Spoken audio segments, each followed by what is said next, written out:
샬롬. 오늘 주님의 마음이 궁금하십니까? 그럼 오늘 본문을 통해서 확인해 봤으면 좋겠습니다. 오늘 우리가 보는 본문은 이사야서 44장 21절에서 45장 7절입니다. 하나님께서 이스라엘에 대한 마음이 어떠한 것인지, 이스라엘이 하나님께서는 어떠한 존재인지를 오늘 본문에 나와 있습니다. 이것을 통해서 하나님은 우리를 어떻게 생각하고 있는지를 우리가 살펴볼 수 있을 것입니다. 오늘 주님의 마음을 한번 살펴보도록 하겠습니다. 21절입니다. 야곱아, 이스라엘아, 이 일을 기억하라. 너는 내 종이라. 내가 너를 지었으니 너는 내 종이라. 이스라엘아, 너는 나에게 잊혀지지 아니하리라. 오늘 맨 마지막 에 보면 이렇게 나와 있죠. 너는 나에게 잊혀지지 아니하리라. 하나님은요, 이스라엘을요, 마음에 생각하고 두시는 분이라는 것을 알게 됩니다.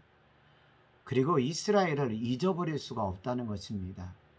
지금 이스라엘은 어떤 존재냐면요, 바벨론에 의해서 공격을 받아서 나라가 망하고 예루살렘 성전은 파괴되었습니다. 이스라엘 백성들은 포로로 잡혀갔습니다.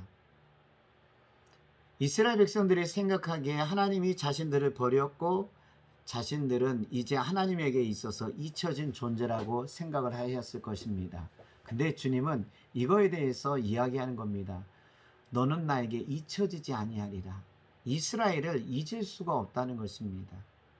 이스라엘에 대한 하나님의 마음은 여전히 사랑하고 있다는 것을 우리에게 보여주고 있습니다. 지금 이스라엘이 죄를 범해서 나라가 망했고 우상 때문에 포로로 잡혀갔습니다. 그럼에도 불구하고 하나님은 이스라엘을 잊고 있지 않았다는 겁니다. 그래서 하나님이 하시는 방법이 뭐가 있습니까?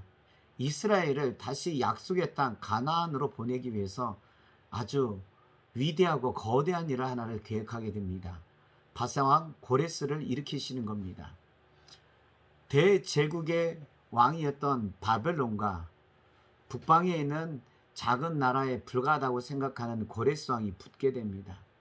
주변에 있는 나라들도요, 바사왕 고레스 왕이 다 패배한다고 생각을 했습니다. 바벨론에 있는 신하들도 예언자들도 고레스 왕이 다 패배한다고 생각을 하고 있었던 것입니다.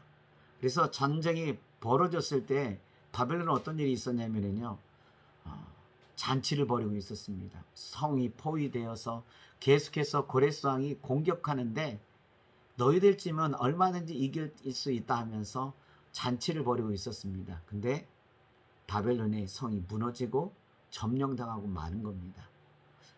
고레스 왕은 바벨론이 점령했던 모든 것을 다 통치하게 되는 아주 거대한 나라를 만들게 됩니다. 근데 이 일을 행하신 분이 누구냐면 하나님이십니다. 고레스 왕은 바벨론을 무너뜨리고요, 바벨론이 다스린 나라를 다 통치하면서 하나의 일을 선포합니다. 이스라엘은 가나안 땅으로 돌아가라. 그리고 예루살렘에 하나님을 위한 성전을 건축하라고 명하게 됩니다. 이 일을 하게 하신 것은 하나님이라는 것입니다. 이처럼 하나님께서는요, 이스라엘에 대한 마음을 끊임없이 마음을 간직하고 있습니다. 그래서 오늘 이야기하고 있죠. 너는 나에게 잊혀지지 아니하리라. 그래서 하나님은 이런 위대한 일을 행하고 계시는 겁니다. 오늘 우리에 대한 하나님도 그러시는 겁니다.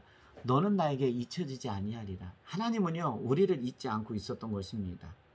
이스라엘을 잊지 않았던 것처럼 하나님이 만드신 모든 인간 사람들을 잊지 않았습니다. 그래서 이들을 구원하기 위해서 예수 그리스도를 이 땅에 보내셨고 예수 그리스도가 십자가에서 죽게 한 일이라는 것입니다.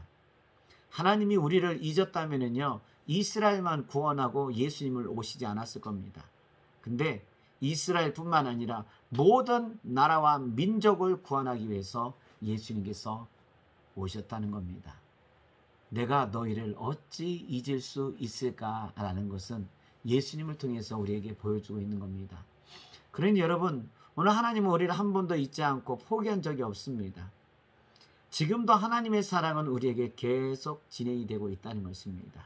지금 우리에게 아무것도 보이지 않고 무엇인가 이루어지지 않는 것처럼 느껴지고 있습니다. 우리 눈에 보이지 않고요. 우리가 느껴지지 못할 뿐입니다. 하나님은 하나님의 사랑을 계속 진행시키고 있다는 겁니다. 그럼 우리는 어떻게 해야 될까요? 하나님의 사랑이 계속 진행되고 있다면 하나님과 사랑을 나누면서 가는 겁니다. 그러다 보면 하나님이 계획하신 것을 알게 되고 하나님이 이루시는 것을 느끼게 된다는 것입니다. 알 수 없고 느끼지 못한다면요, 할 수 있는 것부터 하는 겁니다. 뭐냐면 하나님과의 만남, 하나님과의 관계, 하나님과의 사랑을 해보는 겁니다. 여러분, 하나님과의 만남, 하나님과의 관계, 하나님의 사랑을 해보십시오. 다른 것들이 보이지 않는다 할지라도 하나님과의 관계는 계속 지속돼야 되고 하나님은 우리를 잊는 분이 아니십니다. 이걸 통해서 여러분들이 이루시기를 간절히 주의 이름으로 축원합니다.